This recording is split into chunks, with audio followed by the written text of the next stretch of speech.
মার্টন সবসময় বলতেন, মানুষ অপরাধ প্রবণ এবং অপরাধ করে অর্থনৈতিক এবং সামাজিক চাপে।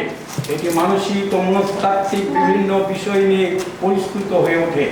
তাৎক্ষণিক পাওয়া দুর্নিবার আকাঙ্ক্ষা থেকেই সমাজের পতন দেখা দেয়। কেবলমাত্র শান্তি প্রতিস্থাপনের মাধ্যমে এগুলো রদ করা সম্ভব। সুশৃঙ্খল পরিবার গঠন হচ্ছে সমাজের নীতিহীনতা উল্লাস বন্ধের একটি চালিকা শক্তি। এই শক্তিটি হচ্ছে মিডিয়েশন, অর্থাৎ শান্তিময় সমাজ গঠন করতে মিডিয়েশন উল্লেখযোগ্য অবদান রাখতে সক্ষম। সুতরাং একজন মিডিয়েটরে তার জ্ঞান ও প্রজ্ঞা দ্বারা মিডিয়েশনকে আলোকিত করতে পারেন। যদি মিডিয়েটর ওই বিষয়টির উপর আলোকিত ব্যক্তিত্ব হন তবেই তা সম্ভব। মিডিয়েশন বান্ধব পরিবার, সমাজ এবং উন্নত দেশ গড়া সম্ভব। প্রকৃত অর্থে একজন দেশপ্রেমিক নাগরিক হবেন জনকল্যাণমুখী মিডিয়েশন বান্ধব সমাজ বিনির্মাণের কারিগর। তিনি হতে পারেন একজন কৃষক কিংবা একজন শ্রমিক কিংবা একজন ব্যবসায়ী কিংবা একজন ছাত্র কিংবা একজন পেশাজীবী কিংবা একজন বিচারক।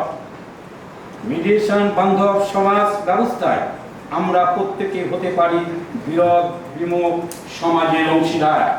রাষ্ট্র সংস্কারের মূল চালিকা শক্তি আমরা হতে পারি।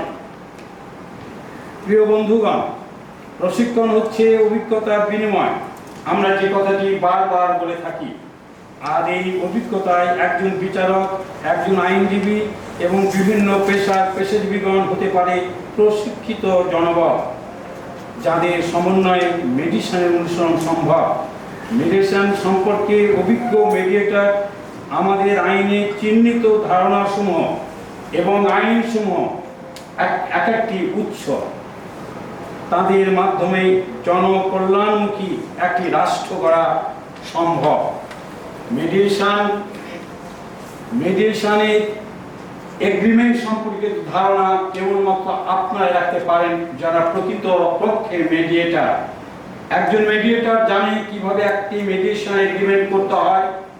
আমরা যদিও সিপিসিতে অর্ডার 23 সম্পর্কে ধারণা রয়েছে, কিন্তু কম্প্রোমাইজ সম্পর্কে মেডিয়েশন বান্ধব একজন সমাজ কারিগর হিসাবে আপনারা বলতে পারেন প্রসেস অফ মেডিয়েশনের মাধ্যমে আমরা কিভাবে একটি এগ্রিমেন্ট উপস্থাপন করতে পারি বিজ্ঞ আদালতে।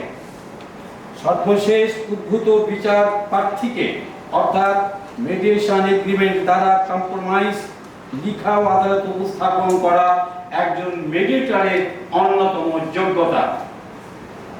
আমরা মনে করতে পারি কোর্ট কানেক্টিভ মেডিয়েশন এবং আউট অফ কোর্ট এই সম্পর্কে প্রত্যক্ষ ধারণা আপনারা যারা 40 ঘন্টা প্রশিক্ষণ নিয়ে প্রকৃত মেডিয়েটর হিসেবে কর্মরত রয়েছেন আপনারাই জানেন।